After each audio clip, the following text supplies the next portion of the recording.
welcome back to the True to Form podcast. As you guys know, my name is Audrey Neff, and I am the host, and I am so excited about today's episode. We have not only one of the smartest people in the industry, in my professional opinion, but also just an all-around incredible human being. I know a lot of you guys probably already know him, but we are welcoming on to this week's episode of True to Form the incredible Ben Hernandez, who is the managing director and CEO of Skytale Group.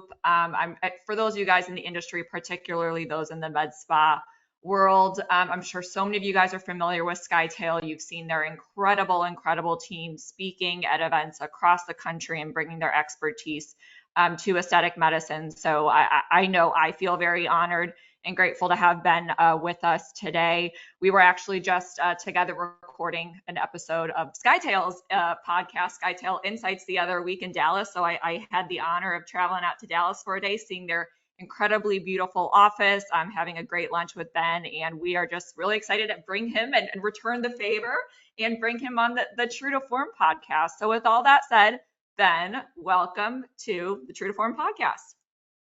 Thank you so much, Audrey, for having me. Very excited for today. And thank you again for coming on with us, and wish we were in person again. That was a lot of fun. And you brought so much value in that podcast. So hopefully I can return the favor here.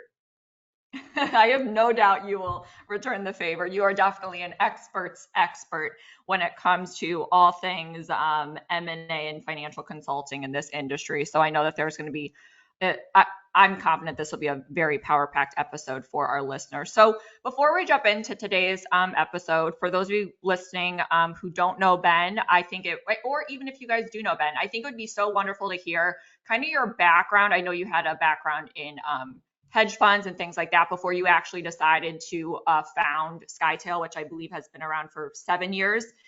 Or so, if I remember correctly. So first of all, just give our audience like a little bit of background, your experience, and how you landed kind of in the medical aesthetics industry. I think that'd be awesome to hear. Sure. So my background is very heavy in finance. Out of school, I did investment banking, so basically selling companies. So it's come around full circle a little bit. For a couple of years post MBA, as you mentioned, Audrey, worked at a hedge fund for, I think, still most of my career. And it was actually in 2015, I moved to an accounting, consulting, and tax firm to lead the consulting department. And they focused on healthcare and physicians. And we had our first med spa client there in 2016, I believe. So had to learn the space very quickly and completely fell in love with it, fell in love with entrepreneurial providers and or doctors. They didn't specifically go to school to build a business, but they're building businesses. And I found that fascinating. And they're really the ones that gave me the comfort, I suppose, and confidence to found Skytale, to specifically help them. So we founded Skytale April 2018. And since then have done two things. We do management consulting, and we do investment banking, or sell-side M&A, if you will. On the consulting side, we help businesses grow and scale through an operational, financial, and strategic lenses. And then on the investment banking side, we are an investment bank, which means we have a broker dealer, and we're responsible to FINRA and all the fun stuff that comes with it. Our emails get read, compliance, et cetera. And we help sell the organizations to the right buyer. Love it. And I love that we have you on too, because for those of you guys who chimed into an episode we did probably Q4 of last year, we brought on Judy, who, we all know and love, who obviously is the director of consulting with that side of your business. So we're definitely going to shift gears a little bit today, but I couldn't encourage you guys, if anyone hasn't listened to Judy's episode, definitely, I highly encourage you to go back and chime into it, because she provided tons of great takeaways to just drive revenue in your practice. So since we have the incredible Ben Hernandez with us on today, obviously we're going to kind of have an overarching topic of, the M&A environment in medical aesthetics, what Skytale brings to the table. And there's just so many things that we're going to jump into today. So if we specifically start with, obviously we've been in, let's say, the beginning stages of a consolidation stage in the medical aesthetics industry. We have a lot of M&A going on, and it's not going to slow down. Ben, I remember when I was in Dallas and we were chatting before we recorded the podcast, we were talking all things about this. So in terms of the current state today, when it comes to Skytale and all the expertise that you guys bring to the table on your investment banking side, so I think it'd be really awesome if you could kind of break it down in detail, just because I know a lot of our listeners are probably in a phase of business where they either have an exit in mind or it's something that they are planning in the next 12 months, 24 months, whatever it may be. So talk about the process, like the very beginning from A to Z. Is it typically practices reach out to you? You reach out to practices when they're in that phase of business? Just because we have you on, I don't know anything about it. That's why it's something I love about this podcast, is getting to learn from experts in the industry. So I think it'd be cool to just kind of hear the beginning part of that process. Yeah, and I think that's a great question because as you mentioned, Audrey, I think if we did this in 5 years, so much of the market would be educated by now Mm-hmm. because consolidation will have gone on for so long. But we're really truly from a heavy consolidation perspective, only a couple of years in, maybe. And if you think about that, that's such a neat, unique position to be in. I mean, it rarely happens when you're at the very beginning of consolidation. So, you know, for all your listeners out there, they're basically the trailblazers in helping form this. They're at the forefront of this, and that is such a neat privilege to be a part of. I mean, we're what, 4% maybe consolidated right now. You look at other healthcare verticals, and it's much more than that. So, what is the process? The process typically is usually practices will reach out to us, or legal firms of that nature will ensure or suggest, I should say, that they talk to us. Sometimes we do reach out to folks if we know them and we hear that they might be going to market. But here's what the process looks like with us, or really any investment bank. I'll just put it that way. I break it down into three major stages. The first stage is simply educational in nature and internal in nature. We first talk to them, or any bank will first talk to them, and they'll put together what's called a pitch book. And what a pitch book is it's implied in the name. You can call 10 of us, right? And our job is to ask for your information. It's loose financial data, some operational, to give you some guidance as to what value may look like in a competitive bid process in the business for your business. And we also break down things like a deal structure, because dependent on how educated someone is when they first call us, some people think that, if it's a $10 million valuation, I write you a $10 million check, you go to Bora Bora and you give me the keys. And that's not exactly true. They'll ask you to stick around for 4 years. There's going to probably be an equity component to it. Maybe you'll get 7.5 million cash, 2.5 million rollover equity. And that leads into neat discussion, because then, Audrey, you have to ask the question of pick the right buyer, because you're trusting the buyer to turn that 2.5 million ideally into something nice for you in a few years. And not all buyers are the same. So it's very important that you understand who you're speaking to. And then the last piece are some of those ancillary things I mentioned. They'll ask you to stick around for 4 years. You'll be an employee. So make sure that you're aligned with the organization. Very educational. From there, some of the leads will say, you know what, that's not quite the right number. I'm going to continue to grow, but it's at least educational. Some say that's perfect. What are next steps? Next steps then is that kind of that first phase of it's internal. Our job at that point is to get your house in order. It's kind of like listing a home, right? Like if I knock on your door and I'm like, Audrey, I'm interested in buying your house, you're probably not going to let me in that day. Like maybe your bed's not made. If someone has kids, maybe their toys are everywhere, dogs, I don't know. But the house is probably not ready to be presented. There's an art to it. In addition to, you're probably not going to immediately sell it to me. You're going to open it up and allow other people to see it to get you the best possible bid. So that conceptually is what we're going after. So that first phase, what we do is you take all the information of the organization and you put what's called a confidential information memorandum, a SIM. And what that is think of it like a 50-page document on you, your business, your leadership, historical financial performance, a few years projected out. Really, the goal there is that any buyer that looks at this understands the business very, very well, and your market, and your patient base, and your service mix. The other piece is, for anyone who's gone through this, buyers are going to ask you for a lot of data. They're going to ask you for formation documents, tax forms, financial, payroll information, org chart information. You create a virtual data room is what it's called. And we do that all up front before anyone sees anything. When all of that is ready, then one of the important things that you as a seller have to understand is that you're in control of the process. Meaning, if I call you to sell, that's fine, but you have a really nice, attractive asset. There's a lot of competition for you. So you actually get to tell us, like, here's who an ideal partner is. Meaning, some of our sellers value the cash more than the equity. Others value the equity. Others want a leadership position. Others don't want that, and they want to be more of what's called a tuck-in. So we take all these data points to really curate a list for them of like, hey, here are the buyers that might be interested in you. Like our list of buyers is, I think last time I checked, 208.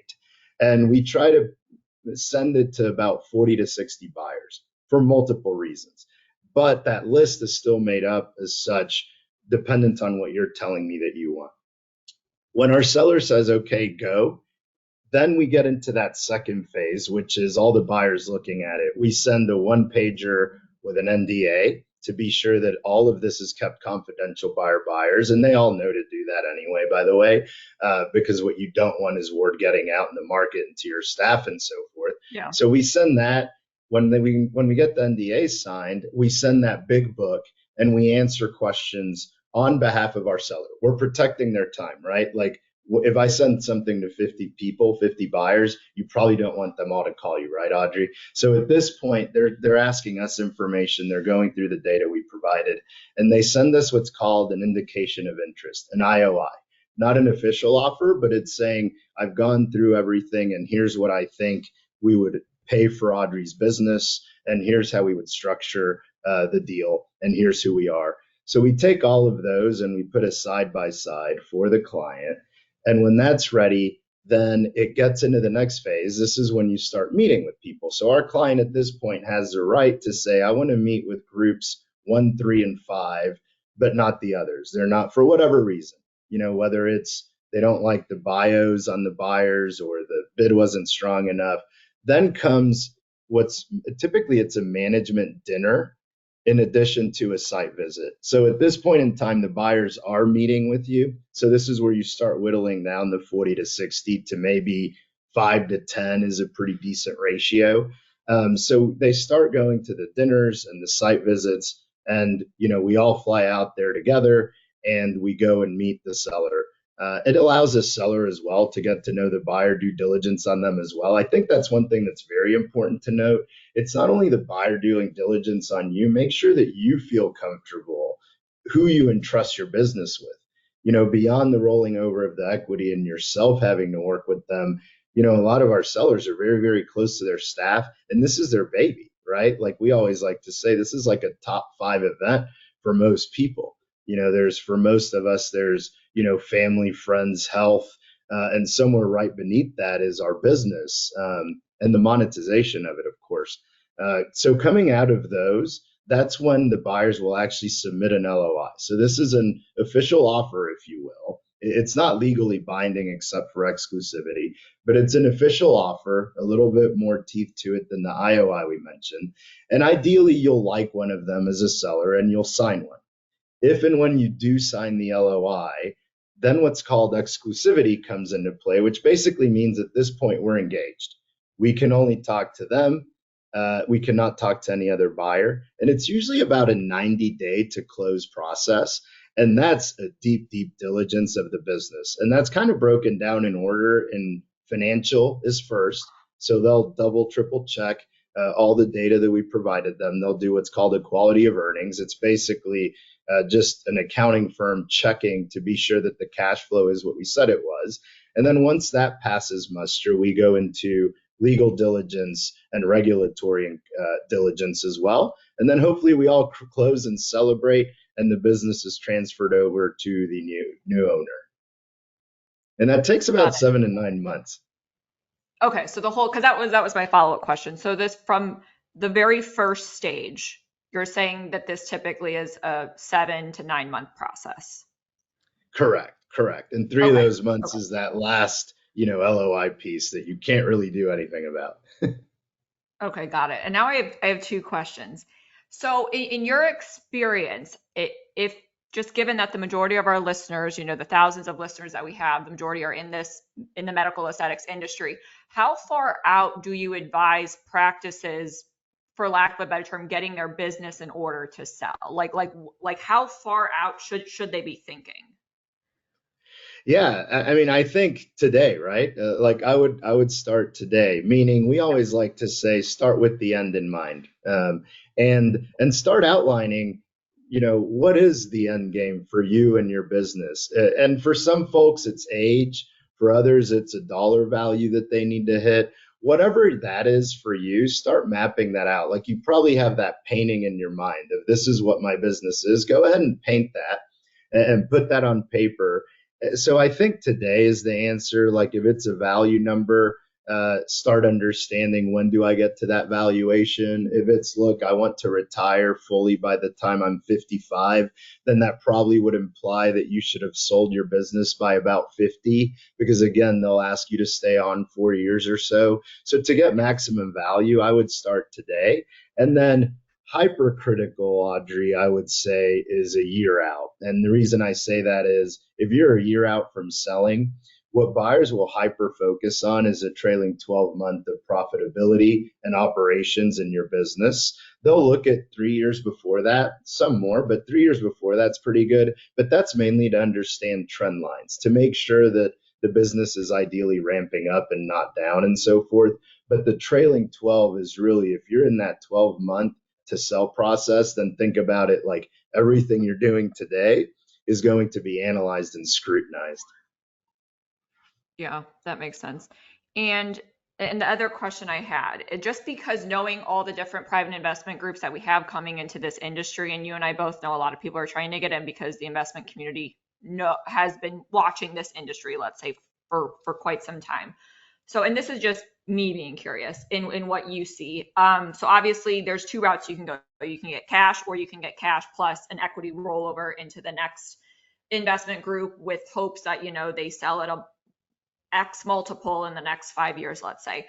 In the med spa world specifically, what are you seeing more entrepreneurs lean towards? More cash, or a combination of cash and an equity rollover? I think that's a great question. I think once we start talking to them, it's cash and equity. And the reason is you get a much bigger value that way. We have had some who, for whatever reason, have wanted 100% cash out. But here's what happens in that scenario, and then we'll focus on the more prominent one. If I am a business owner in this space, this is a people business. This is a people-driven business. And typically the owners are still heavily involved, usually being producers, heavy producers. Is pretty typical, in addition to being the leaders of the organization. So as a buyer, a way for me to create nice alignment and reduce risk, that's one important thing to keep in mind, is buyers don't love risk. None of us do. But buyers want to be sure that this asset that they're paying a really healthy multiple for is going to actually monetize and stay healthy. If you cash me out at 100%, at that point in time, that alignment goes away. Because then what it does allow me to do is leave pretty much whenever I want.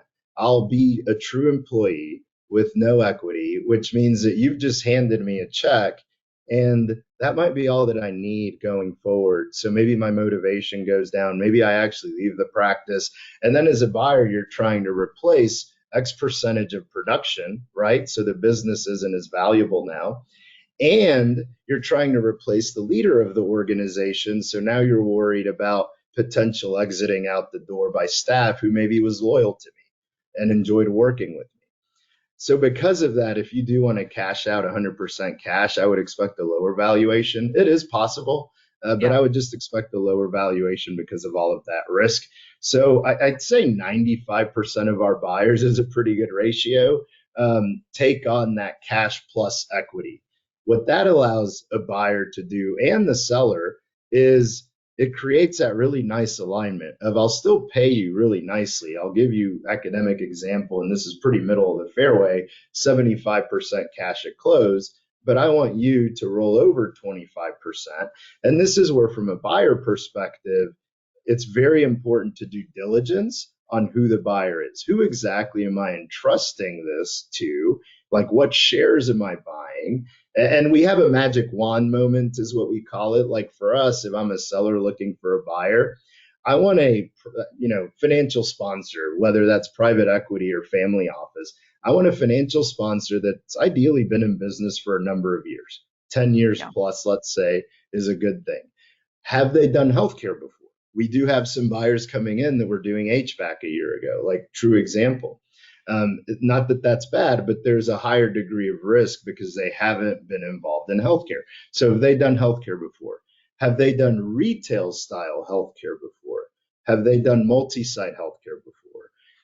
Am I able to ask the buyer for what the returns have been on those platforms? Because that's going to allow you to understand, are they going to turn my $1 into $3, for example? And when are they going to do it? It'll also give you the history to where we really like to ask for, hey, give me a Rolodex of people who have sold to you. I want to know their experience. And we provide that to our sellers. So you as a seller can do that as well if you're doing it alone. So those are kind of the magic wand moments that we call them if you're rolling over equity. And it also allows the buyer to then really tie you to that 4-year employment agreement as an academic middle of the fairway example, because what they do is they'll tie typically that employment agreement to the equity, to where if you leave before that, there's some punitive buyback provisions that they'll put in place.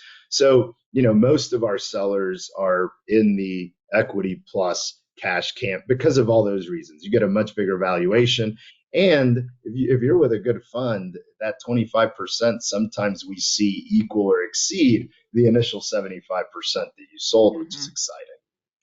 Yeah, definitely. And the reason I asked that was just because I know that's going to be what a lot of people are wondering.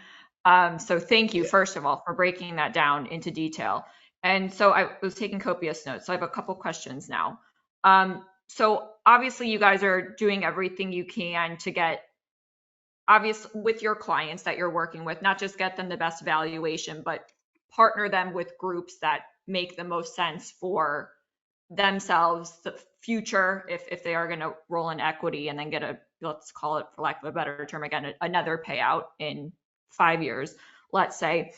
So when you're going through that process, you mentioned some of the tips that you give your guys' clients is looking at the history. How long have they been in business? Have they done healthcare before? And that's a big thing too, is because and this is why, if anyone is in this stage of business, reach out to folks and firms such as Skytale to guide you through this process. Because just talking to a lot of my friends in the investment community and things like that, the medical spa industry, from outside looking in, I think you might think it's like a kind of not a super complex industry. Oh, they're med spas, whatever. But when you're in the industry, finding a group to partner with that has been in this industry because it's medical, because that term is a huge component of all the practices that you and I both work with. It's a very highly complex business. So I thought that was great advice you gave on that. And then the thing I wanted to go a little bit more in detail now was you mentioned that the sellers can actually reach out to other businesses that let's say that group, that investment company has already acquired. So how does that typically look? They just provide them with a list. Here are like references, if you will, and you can go about just calling them, setting up meetings. I'm just curious what that looks like. Yeah, that's exactly what it looks like. Is, when we get to that stage, if our seller is seriously considering going with a buyer, or if any seller seriously considers that, our suggestion is to just ask the buyer, hey, I want to know what this looks like when I cross that other side, and I'm a partner with you. Can you give me a list, a good list of other owners who have sold to you, I'd like to chat with them. And of course, I should mention, Audrey, they're going to give you the list they want, right? I mean, they're not going to Of give course. you a disgruntled Yeah. owner, but there are tips around that too that we advise our sellers on. Like you can ask those people like, hey, I want to connect with someone else. Do you have a buddy I can connect with? And you're getting a degree or two removed from the initial list you got. So there are tricks to it as well. But it does allow you, and a lot of the owners are very open because look, if I ever sell Skytale, I'm going to be pretty open about my experience because I know what other business owners go through. I know the blood, sweat, and tears. I know that it's your baby, and I know how emotional of an attachment that is. So you'll find also that they're pretty open about here's what I was surprised by, here's the good, bad, and ugly of it, and here's who this financial sponsor is or this platform is as a partner and what you should expect. Got it. And that's good to know. So, and this is again me just being curious. What are some, let's call it red flags that a seller could potentially run into with a buyer when they're going through this process, or like red flags that you've seen in your experience where where I don't want to use the term the deal falls apart, but basically they choose not to continue moving on in the process. Yeah, I think that one is a multifaceted one. If we're looking at red flags for the buyer, for us, one of the important things is risk to close. And what does that mean? We always like to make sure that the buyer is funded. That's very, Mhm. very important. Can they close this deal? Because these are large deals. These are, typically for us, it's, $10 million to $50 million transactions. Those are big paychecks that are going to have to come out the door. So does the buyer have the capacity and capability to close? Can they close on time as well as a big one? Do they actually have a team already ready to go that can do all that post LOI diligence correctly? Other red flags from a buyer perspective is there are some that are still forming their thesis. So I would say if you're getting too many questions as a seller that feels like sniffing around, make sure that no buyer is wasting your time. So I would say just an overall umbrella term for that would be make sure that you vet out the buyer, that someone is able to let you know this is a serious buyer. They have funding, they have, it's called dry powder. They have dry powder, and this is what they're committing to the specific fund that the medical aesthetics platform is going to be under. And they already have a thesis form. They've gotten approval from committee to go ahead and form it. So those are, a few things. I would say red flags from a deal perspective overall, and some of these are to where you can tell the deal's not going to get done. If you have a business that you're running, this is a very disruptive process. And if the business has been performing well, and all of a sudden as you're going through this process, one thing to keep in mind is when you start the process, it's not like the buyers aren't going to continuously ask you for additional and new information. So every month that goes by, they're going to ask you for updated production, updated P&Ls and balance sheets, and other reports. If the business starts dipping, and again, this is a highly disruptive process, so we always say continue to run your business as if you're not selling. That's super important. So what you don't want to happen is for any projections that you put in front of the buyer to start going sideways and downward, because at that point in time, it's going to be tough to get a deal done, at least under the initial terms. And what nobody ever wants to do, not even buyers, by the way, is call everyone back to the table and retrade. That's Right. usually a bad, naughty word. And no one likes to do that. Our sellers certainly don't like it. The buyers don't like to have the conversation. So I think red flags would be that if there's anything that's being done there financially and how the business is being run. The other one would be make sure that you disclose everything to the buyer. Because they're going to find out. So if there's anything to disclose, any scars, etc., you're going to want to get ahead of it early on and not have a buyer find out in the 11th hour. Because you mentioned it earlier, Audrey. Like this is a partnership. This is truly both parties trusting one another. So those are a few red flags that we see both from a buyer and seller when we're going through a deal. Got it. And in terms of scope of the businesses, the majority of businesses that Skytail works with when they're going through this process of selling, whether it's cash equity, whatever it is, are, I would assume but I'll let you answer this because I could be totally wrong. Are most of your clients multi-site aesthetic practices, or are some just single location and they've just done a great job of growing that single location and they're like, okay, I'm ready to sell it? I'm just curious what the dynamic is and what you get more of. Yeah, it's a mix, and it's probably about 50-50. But you're correct, Audrey. The ones that are single location are ones that are really cash flowing nicely. Typically our deal size, middle of the bell curve, is 1 to 5 million of EBITDA. And Okay. so if you're looking at 22 to 28% margins on average, usually what that means is top line revenue businesses are probably in the maybe $4.5 million top line revenue range, all the way up to 45 or so top line revenue range. That's where we typically play in. And especially in that, 4 plus, those tend to be single solo locations that are just run really, really well.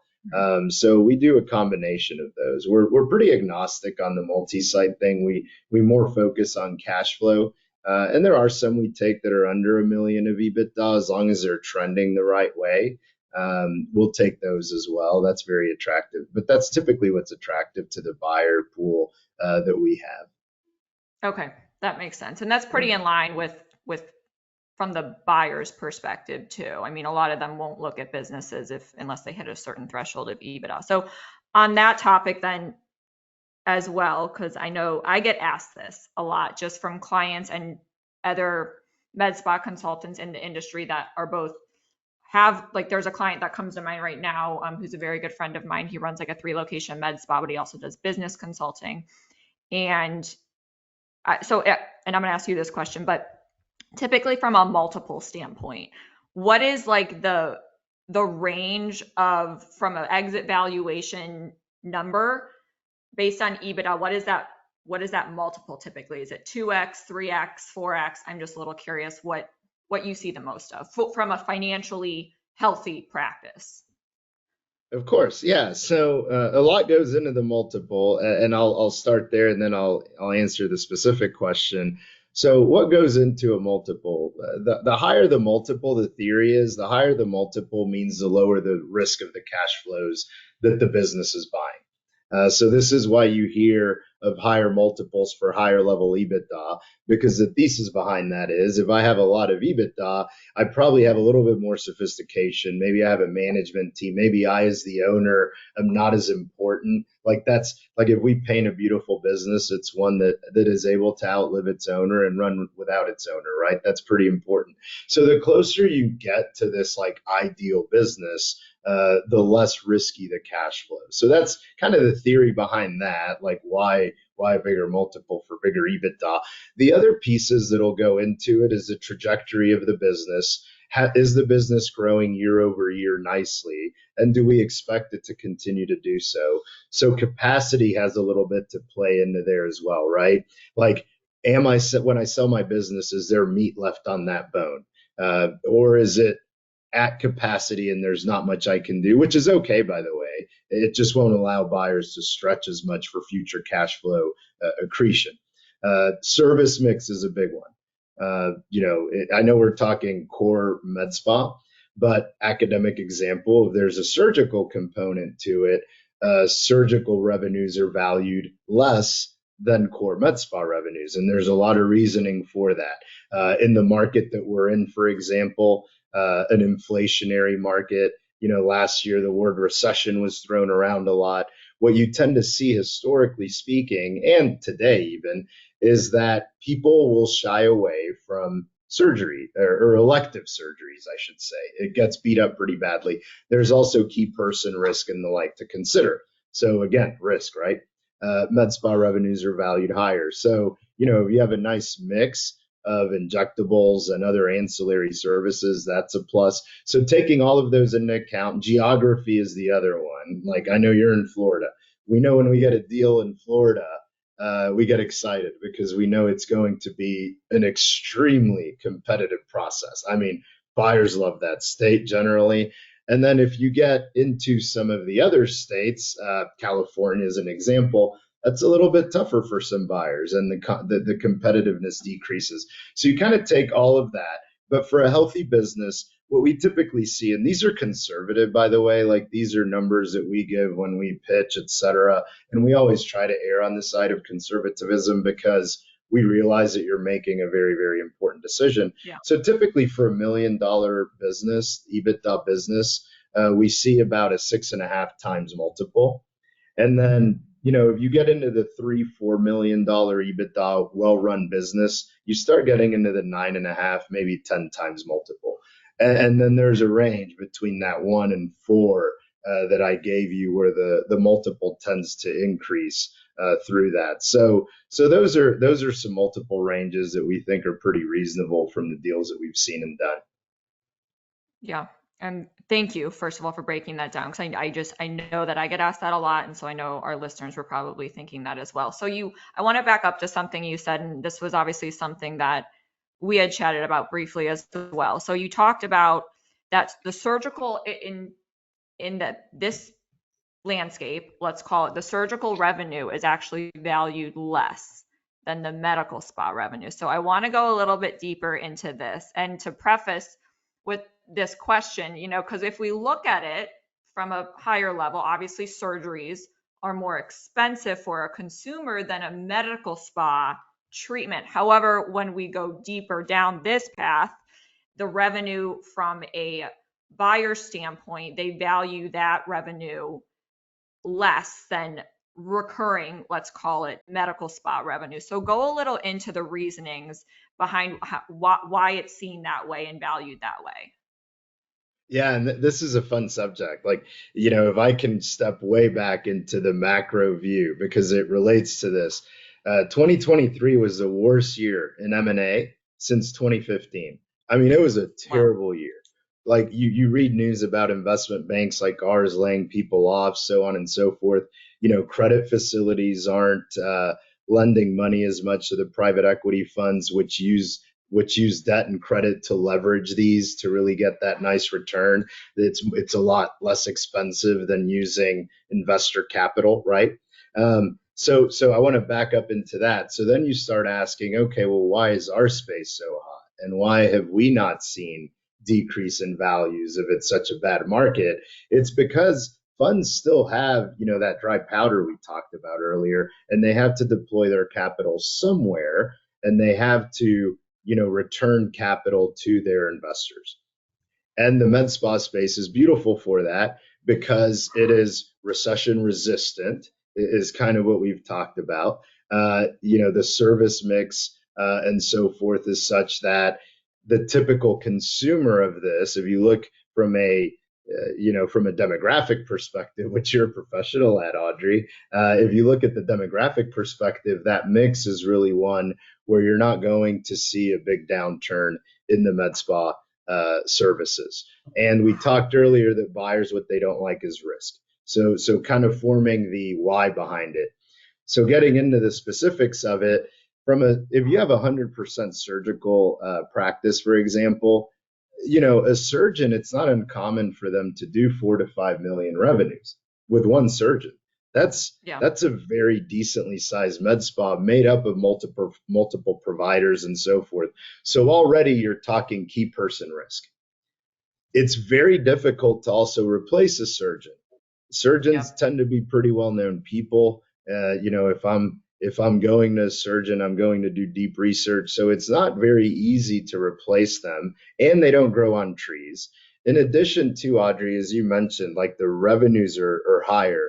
However, I think it's important to note, and the margins are beautiful, but it is important to note that whenever we take one to market, we assume that surgeon pay is going to be 40%. Like that's an adjustment that we make, because that's, pretty typical middle of the fairway for a surgeon. You compare that to an injector, and we typically aim to see on the P&L, we assume it's going to be about 25% or so, right? Give or take a few percentage points. So, you have to talk about some of that. Now, I know that the COGS on the med spa piece is a little bit higher, but you start talking about key person risk, about not being able to replace them. So it's that get hit by a bus theory. So it's just a lot riskier. And then it's also more prone and elastic to economic environments, such as the one that we're in, actually, inflationary environment. People are going to shy away and wait for things to get back to normal and prioritize differently. Now, moving over to the med spa space, those we've seen be a lot more resistant to economic shifts. So that's one thing that buyers are going to like. For a larger med spa, there's also a bigger diversity of providers that are able to make up in that same 4 to 5 million range. You might have 5 to 7 injectors for just as, I'm assuming here that it's a full injector practice, but just academic example. So you're diversifying that risk a lot as well. And then in this inflationary environment, as we've mentioned, people are going to come in and do their treatments. And there's the component also of recurring revenue, which is really nice. People tend to come in every 3 to 4 months. So you have a patient that's going to continue to come in that you can treatment plan for additional services as well. Whereas in theory, a surgical might be a one and done type thing. So that recurring revenue is also something that buyers really like to see. So it's a combination of all those things for surgical and non-surgical revenues.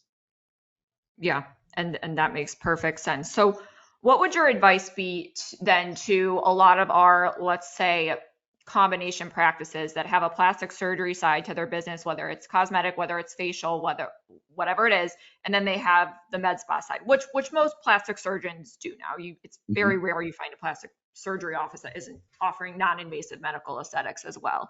So what would be some advice that you would give to them if they have, they're operating with the end in mind, as you said, and like would you advise that they start doubling down on med spa services, or just having stronger processes in place to like convert all your surgical patients to non-surgical revenue post-surgery? Yeah, that's a good one. And we have a lot of discussion around this. We'll start first and foremost by saying that we typically would advise, like, this is your business. And the most important thing that I could advise is build it around your passion and what you believe in. So I can tell you on a spreadsheet, do this, but if you're not passionate about it, you're not going to succeed. So our first one is tell me what you want. And it might be that some say I want 50-50 mix. It might be that some say I actually want 80% surgical, and the med spa piece is a piece of it. Fine, we do with that what we can, right? So at that point in time, I would say, dependent on your answer, I mean, what we love to see, like magic wand moment again, is, call it 60-70% med spa, 30-40% surgical is a pretty nice mix that a lot of buyers like. I should say, however, there are platforms out there. There are buyers out there that actually prefer the surgical. So there's a buyer for your business regardless. So build it around your passion first.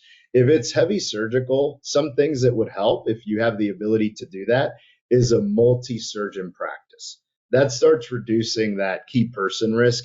Buyers love that.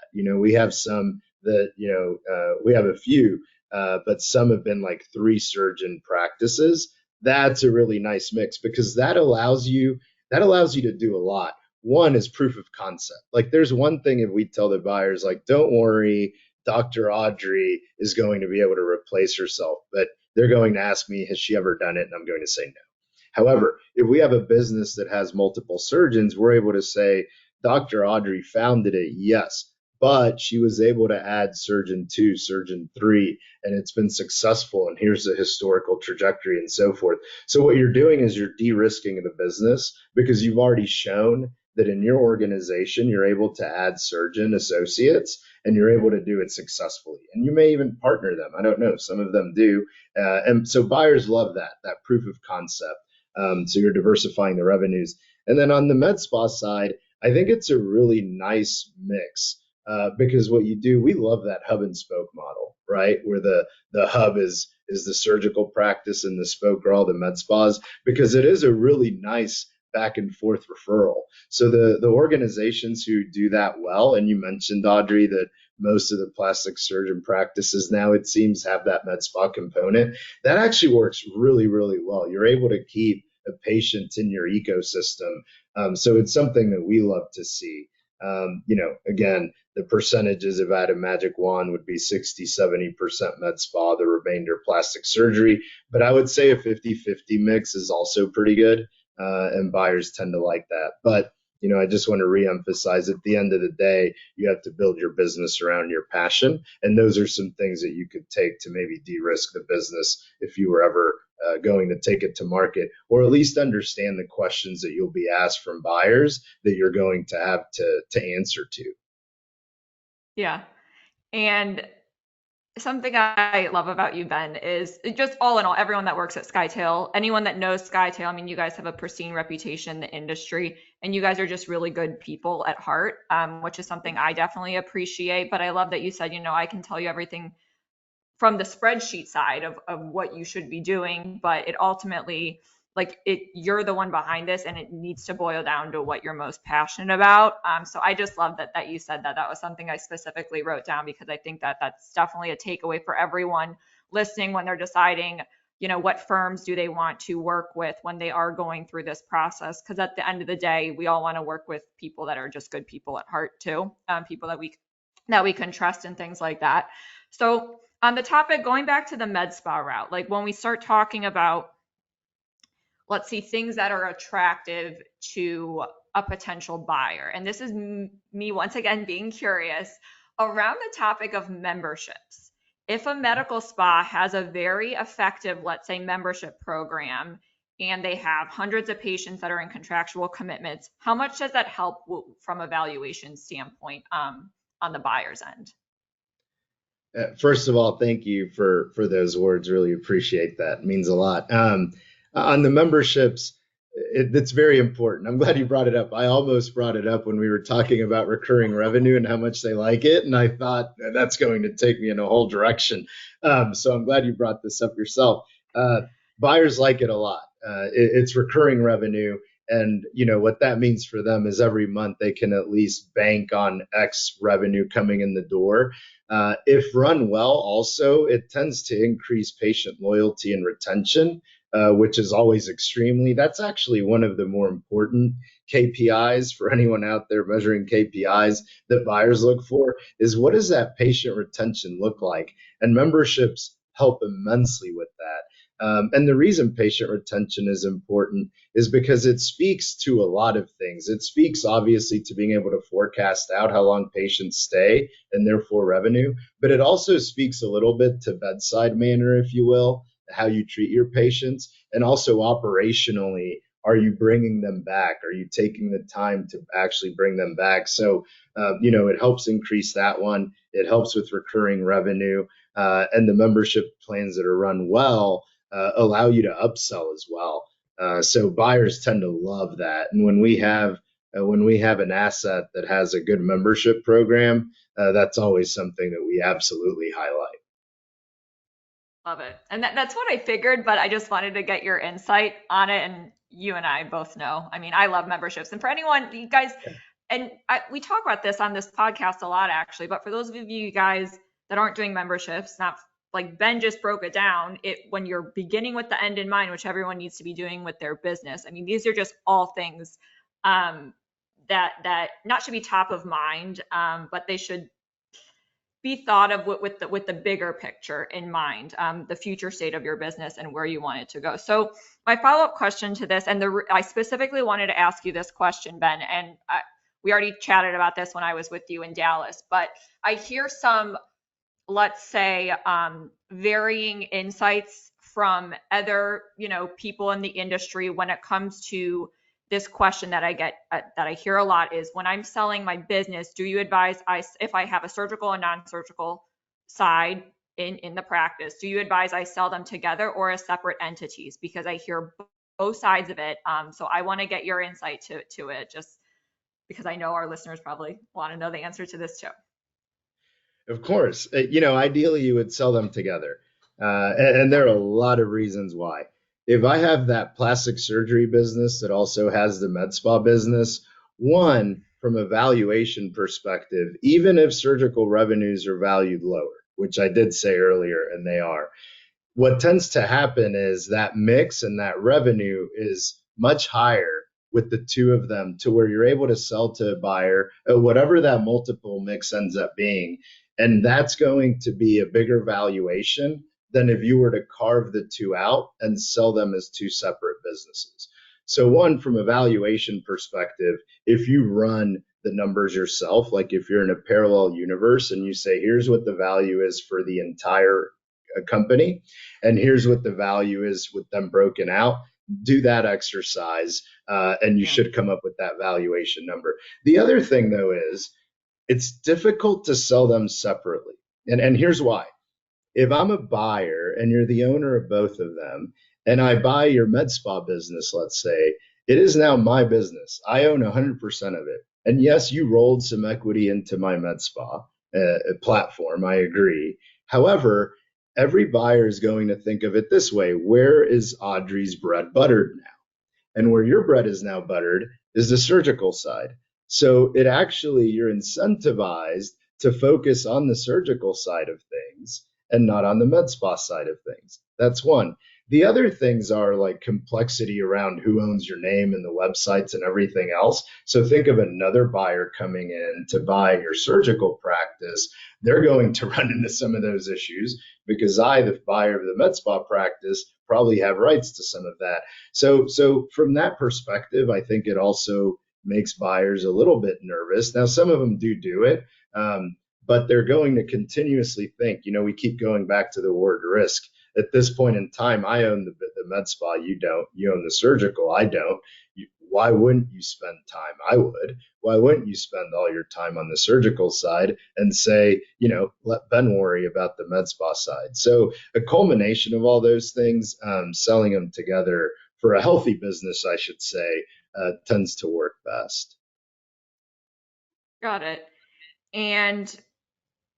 Well, first of all, thank you for breaking that down, Ben, because I know that that's something that gets talked about a lot and people say different things. And so I'm just glad that, we're able to bring on experts such as you to kind of put that into perspective for everyone that has been told otherwise, from whoever, you have as a consultant or whatever it may be. So first of all, thank you for bringing that up. And looking at the time now, I can't believe it's already almost the top of the hour already. Time flies whenever we're chatting, Ben, as I knew it would be a very fun conversation. We can always do parts 2 and 3 for both of us. Yes, they will definitely be coming. You can only pack so much into 60 minutes. And it's funny because anytime I, bring people on, they're like, 60 minutes, that's so long. I'm like, no, trust me, it's not. If it's two cool people talking, it flies by for sure. So as we wind down a little bit here, you mentioned that 2023 was one of the, let's call it, worst years for M&A since I think it was 2015, you said. So on that topic, as we move into, we're now in 2024, and obviously consolidation will continue. Are there any, let's call it, trends that you anticipate the industry experiencing more of, or like, what are some of your predictions for the next 12 months?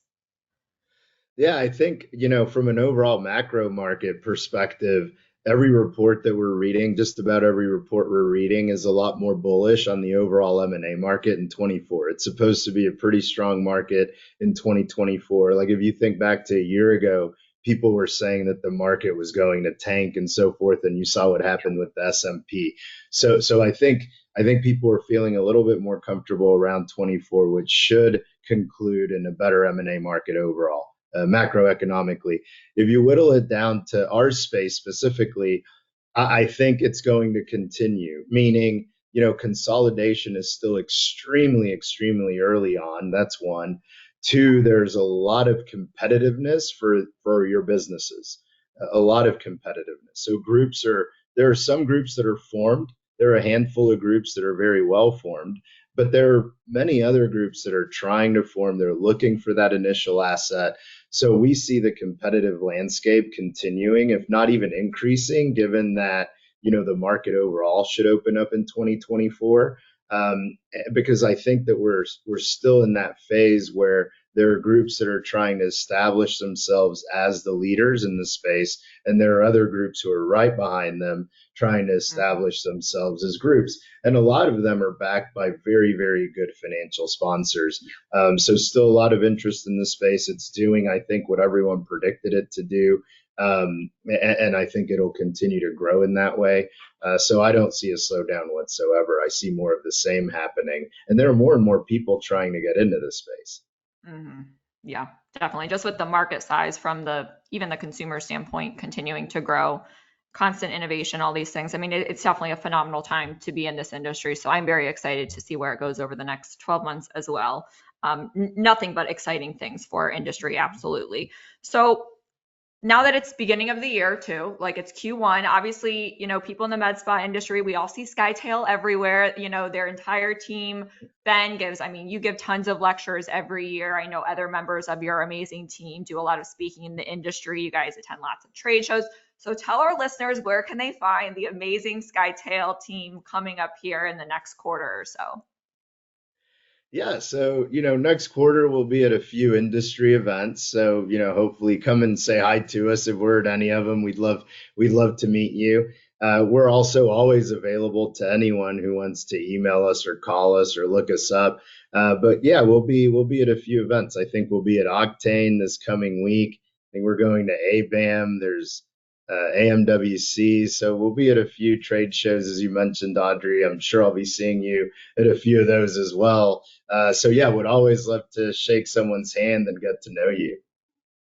Absolutely. And you guys, yeah, if you see Skytail and you haven't talked to them before, just walk up to their booth and just give them a hug and say, because they're just the coolest people. They're the nicest people. I'm very, very grateful to have crossed paths with your entire team this year, Ben, just because every single person I've talked to is just an incredible human being from the inside out. So, any last pearls of advice, anything that you want to leave our listeners with before we wind down? It can be from any topic you want to address. Yeah, of course. And by the way, I should mention that within the hallways here at Skytail, you're one of our favorites as well, Audrey. You're one of the highlights of our team in 2023 as we got to know each other, and we're super excited to get to know you even better in 24 and beyond. And we love the way that you help run the business and the way that you are in general. So thank you for everything as well. I think things to leave people with, and some of these we already touched upon, but it's never too early to, get in front of a whiteboard and just start thinking like, why am I doing this? What's my end? And the beauty about a whiteboard is it comes true. Like it comes true. If you start putting it up there and you start goal setting and you start projecting, you're punching holes in things, you're solidifying other things. I would say do that exercise. Whether you sell or not, it's going to be super beneficial for your business because you'll come out of it with a much better understanding. And I would say for any people that are thinking of selling, build a really strong team around you.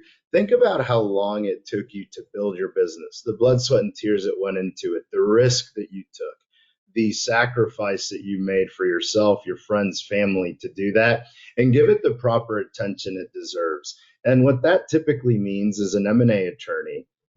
Just like I wouldn't go to, my general doctor to work on my ACL surgery, you shouldn't use like your divorce attorney buddy down the street. Like use a good M&A attorney that understands the space because there are so many things within these documents and they're going to know what's quote unquote market and not market.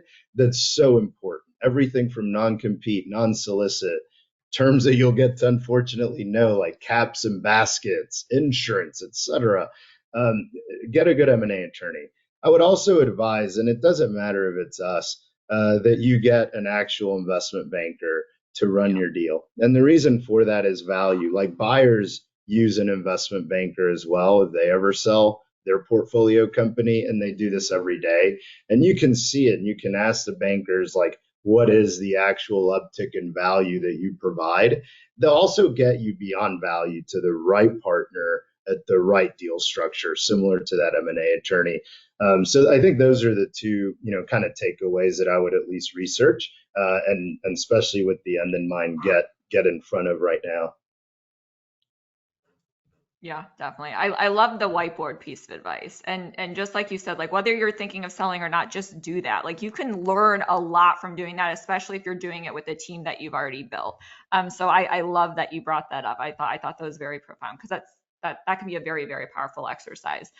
Well, Ben, it's been an honor and a very quick 60-minute conversation with you, but thank you times a million for carving out the time. I know how busy you guys are over at Skytale. So I just want to say from the bottom of my heart, thank you for coming on the True to Form podcast. We will definitely be bringing you back on. So you can certainly request a returning guest invite, probably this year in 2024, just given the landscape of the medical aesthetic industry and all the incredible things that are going on. So other than that, I just want to say thank you once again for coming on and sharing all of your expert insights and advice with our loyal database of listeners. So thank you again, Ben.